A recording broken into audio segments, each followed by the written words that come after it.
Dialogando con el padre Raúl Sánchez, entre más pecador seas tú, el Señor está más cerca de ti. Entre más fuerte sea tu pecado, el Señor está más cerca de ti. Pues yo creo que eso es una verdad y una verdad de perogrullo, ¿no? El Señor viene por los pecadores. Viene por cada uno de nosotros que somos débiles, que estamos tan llenos de escoria, ¿no? Y que a través de la gracia, la misericordia y el perdón de los pecados, pues el Señor pues camina con nosotros, ¿no? Se lanza un mensaje de esta categoría, ¿no? Una homilía donde se muestra el amor grande de nuestro Señor Jesucristo, el amor inmenso del Padre Dios que se duele del pecador, que se duele, ¿no? Y se compadece de él, que lo acompaña en sus luchas y acoge ese malestar y esas cruces y ese pecado. Ese es nuestro Señor Dios. Eso es lo que hace su Hijo Jesucristo, porque Jesús hace lo que ve hacer a su Padre y dice lo que escucha de su Padre. Bueno, con todo esto, ¿a dónde lo quiero llevar a usted? Pues resulta que ese es el lenguaje ambiguo que vive la iglesia hoy en día. Nos hacen una serie de planteamientos de perogrullo, ¿no? ¿Qué es? Bueno, perogrullo, para explicarles a las personas que no saben quién es perogrullo. Perogrullo era un hombre que no tiene como un origen claro, ¿no? Pero decía frases como esta, para que ustedes vayan entendiendo por qué se dice que es una perogrullada, o un mensaje de perogrullo, o una verdad de perogrullo. Un ejemplo de perogrulladas. Bueno, si salí fue porque me fui, y si vine fue porque regresé. Eso es un ejemplo. Salgo a la calle y está mojada la calle, a lo mejor me voy a mojar. Si estuviera seca, pues seco estaría. Esas más o menos es las mensajes de perogrullo que a veces se lanzan en las homilías por obispos muy connotados, muy importantes. Entonces, el problema de las homilías hoy en día es el lenguaje o el mensaje, más bien el mensaje que no es claro, que no es completo ni concreto, ¿no?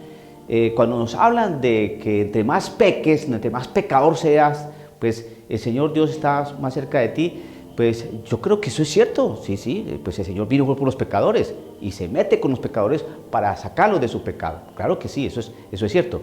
Pero la otra parte, ¿qué?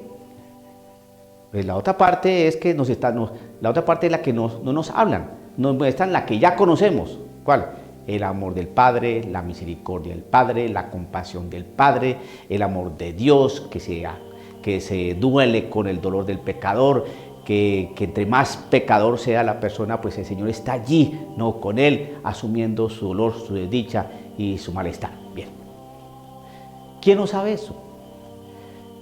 La parte que no se dice y que es la más importante, ¿cuál?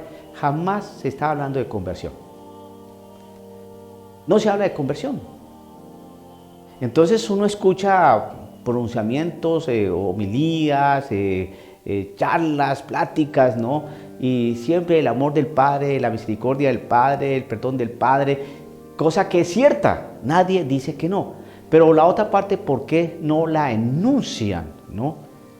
Esto debido a una homilía que se dijo a raíz de las lecturas, ¿no? que trajo la misa el día jueves, ¿no? Donde nos hablan del leproso.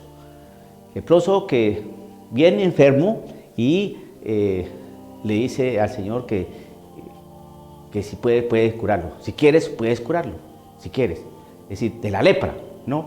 Podemos extender la lepra a pecado de estas cuestiones. Aquí es una enfermedad, ¿no? La prueba está que el Señor le dijo, ve y muéstrate al sacerdote para que testimonio de que estás limpio, ¿no? O sea, que había que mostrar, hey, estoy aquí limpio. O sea, era una enfermedad. Pero la homilía se extendió a aquellas enfermedades del alma, las enfermedades que nosotros traemos y llevamos nos acarreamos por pecadores. Bueno, entonces se nos dice o se nos dijo que Dios siempre se acerca al pecador, que el pecador no debe sentirse mal, sino más bien sentirse como ayudado, confortado, porque el Señor Dios es lleno de misericordia, lleno de compasión. Y eso es cierto. Pero la homilía queda muy coja cuando no se le dice a la persona lo que tiene que hacer, que convertirse, porque si bien es cierto que entre más pecado seas tú, el Señor está más cerca de ti, también es cierto que te alejas de Jesús. ¿Por qué? Porque estás rompiendo la relación con Cristo Jesús por tu pecado. Y en virtud de tu pecado, entonces no te quieres ni no permites que Jesús se acerque. Entonces la única forma de permitir que el Señor Dios te busque verdaderamente y se acerque verdaderamente a ti es cuando tú le dices sí y empiezas a convertirte. Sí, el Señor es como aquel buen pastor que va a buscar su oveja que se pierde, ¿no? Y deja las 99 en el aprisco, ¿no? Pero se va a buscar aquella ovejita que se perdió. Bien, se la monta en sus hombros, busca siempre centrar a nosotros que somos pecadores. Pero el ser humano, el hombre, tiene que dar una respuesta. La respuesta es de conversión a ese amor. Porque si no se dice eso, ¿qué significa? Significa que vamos a decir lo que Martín Lutero dijo. Peca fuerte, pero que tu fe sea más fuerte. Es decir, que tú puedas ser pecador, el más pecador de todos los pecadores. No, pero si tu fe es más fuerte que tu pecado, tú serás salvo. Es un pensamiento protestante. Entonces, creo que es necesario analizar detenidamente cada palabra que se nos dice, porque si no ponemos atención al mensaje verdadero de salvación, nos vamos a quedar apenas con una parte, y eso es lo que se llama hoy en día la falsa misericordia o el buenismo.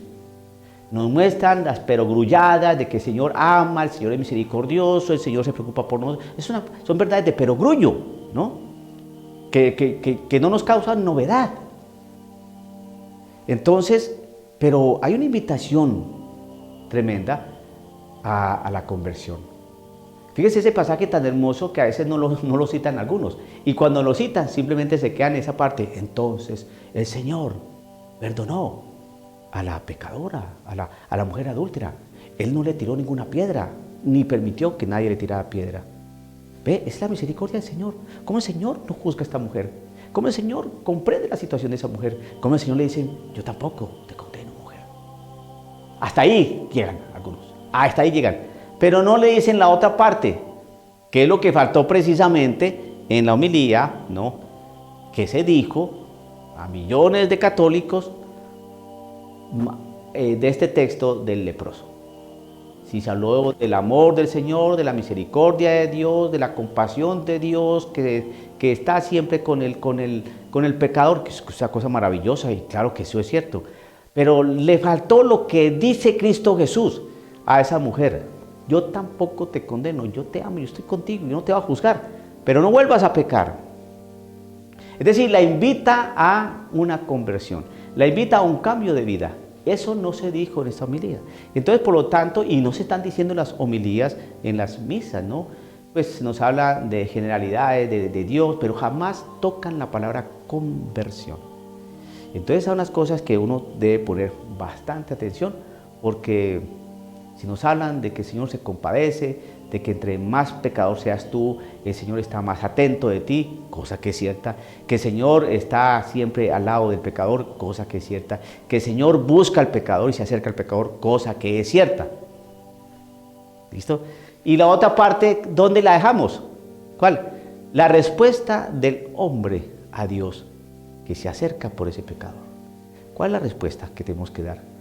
¿Una respuesta de apertura o simplemente escuchar ese mensaje y decir, oh sí, el Señor se acerca a mí, el Señor me perdona, qué maravilla, sigo pecando porque el Señor está más cerca del pecador? Quiere decir que si sigo pecando y soy bien pecador, el Señor va a estar muy cerca de mí. ¿Así se puede entender ese texto? O lo que se dijo en esa homilía. El Señor está siempre más cerca. Entre más grande sea tu pecado, entre más grande el pecador, más cerca está el Señor de él. Entonces, para que el Señor no se aleje de mí, voy a ser bien pecador. No, yo creo que hay que mirar la parte que también dice la Sagrada Escritura y que también nuestro Jesucristo nos invita a vivir, la conversión. Hoy no se quiere hablar de conversión, se quiere hablar simplemente del amor de Dios, ¿no? La compasión de Dios. Y usted siga ahí, hermano, porque el Señor lo ama profundamente, pero no cambie, no cambie, porque el Señor lo ama. Pensamiento protestante. Dialogando con el padre Raúl Sánchez.